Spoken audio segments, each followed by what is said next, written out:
Hey, taxpayers. So I recently made the very stupid mistake of not moving important programs over and files and such before I swapped over to a new PC. So I'm kind of slumming it with low effort videos for a little bit as I try to rebuild all the tools that I had before I even lost the entertainment horse. Today is a sad day. Anyway, here's the deck I've been playing most in Genesis Ladder on Dueling Book. Yeah, I really like Genesis. I mean, I like it enough that I'm playing Dueling Book, which is like already a monumental feat. But this isn't what we're here to talk about today. Even though I know how much you all love it when I talk about Blackwing. No, today we're talking about this. It's Red Dragon Archained Eldritch. So I built Red Dragon Unchained initially, the way that you would expect it to be built, with like, you just played straight with like all Loop and like Salamander and shit and like a billion hand traps. But it was ass because the deck is ass. What really pushed it over the edge was remembering that Flame Crime can send any normal trap and not just Red Rain or Red Reboot or not Reboot, uh, Rollback to copy Red Rain or something. But instead, I can send good cards like Scarlet Sanguine. So basically, the Eldritch Engine also just kind of fits really nicely with Red Dragon Arcane in general. So Eldritch is a fantastic discard for Bone Archfiend, which mitigates the cost of, having to do Bone Archfiend every turn.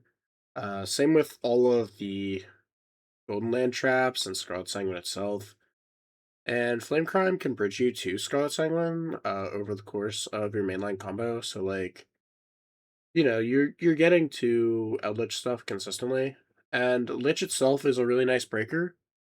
Plus, doing Eldritch and Resonator stuff means that you only spend 10 points on your engine if you play Dispater. So I had 90 points to myself, and I decided to play triple called by and 3 evenly in the board. Uh, People are really sleeping on how strong putting 60 points into called by is because, like, you get to play 3 called by. You have an idea how fucked that is? You have an idea how insane Called by the Grave is at 3 copies? I feel like it's been so long since it's been unlimited that people have just forgotten that it's like the most absurd card of all time. And then Evenly is a really nice breaker. People aren't playing around it, people aren't playing for it, so I can just kind of go evenly matched, and they're like, oh shit, fuck, I forgot that exists, and it's like, yeah, I bet you did. You just fucking get them. Anyhow, I'll show you a basic combo. It's not gonna be like, oh, here's your 1 card combo, here's your 2 card combo, here's your alternate 1 card combo, because like all roads lead to Rome in this deck. We got to 3 Resonator Call, 3 Crimson Gaia, 2 Stone Sweeper. Bone Archfiend can send Vision Resonator, which gets you to Crimson Gaia. You can, Flame Crime, send this thing. You got like every card in this deck represents like every other card in this deck. So like you'll basically always be seeing the same like core group of 3 to 4 cards in like basically every opening hand. It's very rare that if you're not seeing the cards you need to go off in multiples, you're either are doing your 1 card combo, which is like whatever, who cares, and you're probably winning unless you're interrupted. But you're probably winning anyway because the rest of your hand is all like Eldritch traps and called bys.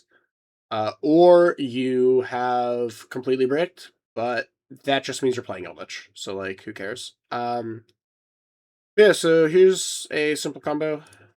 Um, this opening hand that I drew up, by the way, is full combo under Nib, which is relevant. You might say, oh, I haven't seen anybody play Nib. I've gotten Nib too many times to believe that. So what you're going to want is any one of these 4 cards. Here we'll grab Soul Resonator, just because it's the most direct copy, because it's what we're trying to search.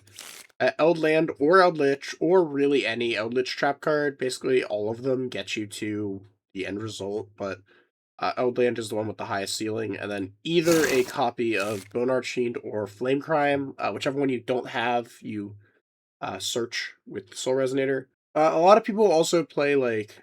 I guess it's worth talking about. A lot of people also play like Skullmeister. I was also on Skullmeister because like, oh, if I have combo already, I can start Skullmeister. Wow!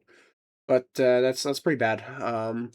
Skullmeister is just super low impact, and it's like if I'm playing one Skullmeister, I'm playing three Skullmeister, and if I'm playing three Skullmeister, I want to see Skullmeister with other hand traps because like Skullmeister alone isn't enough to stop a turn unless you're against like a really bad deck like this one. So I was like, fuck it, I'm just not gonna play Skullmeister. It feels like gravy, and we're just gonna chill with this. And so chill we shall. If I open One Archfiend plus Flame Crime plus Soul Resonator, so be it. That's just my cross to bear. So what you do is your normal Soul Resonator, I'm just going to add Flame Crime. Then Eldland's going to go grab Lich, and you're going to pitch the Lich to Bone Archfiend. Bone's then going to target Soul Resonator, sending Crimson to modulate level. Going to Red Rising Dragon, going back to Crimson. Crimson that's going to summon Synchron and Vision. Synchro with the Vision and the Rising to Scar Red. Trigger the Vision, go grab Crimson Guy effect. Then you're going to activate Flame Crime. Summon itself, burn for 4, summon the Samsara, trigger the Flame Crime to send Scarlet Sanguine. Synchro with the Synchron and the Red Rising into a copy of Red Rising, and the Samsara into a Red Rising. Bring back the Synchron Resonator, add back Vision Resonator. Then you're going to Synchro with the Vision Resonator and the Scar Red into Bane. Now I'm going to do this slowly so I can keep up. So doing that is going to trigger the Scar Red to summon Red Dragon Archfiend, which we can then synchro with the Synchron into a copy of Abyss. And Abyss is going to... that's going to send the Synchron to grave, so we trigger it to add back Vision. Then we can use Bane to tag the Red Rising into Scar Red.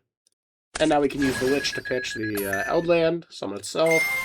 Eldland's going to send Cog because they have the most copies of it. Crimson Guy is going to add Red Zone, and now we set the Red Zone, and in the end phase, we can activate both those effects to grab Elixir of the Glorious Golden Land and Golden Land Forever. This Golden Land Forever could also just be like, whatever you want. This could be the Elixir, and then this copy of the Elixir could be a, actually, no, hold on. Because this was a set off Conk, this was a set off, of Sanguine. Yeah, no, it should be Golden Land Forever.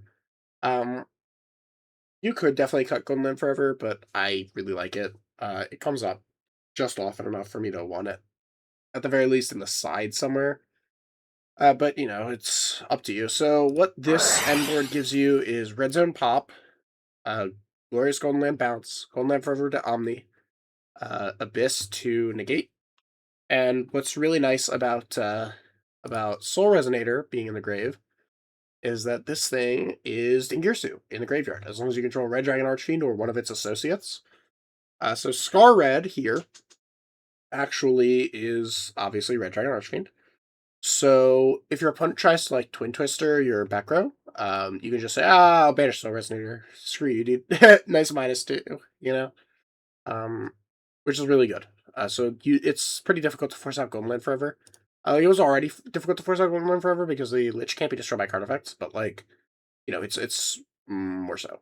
But yeah, this deck's pretty cool. It's really nice. I like it quite a good deal.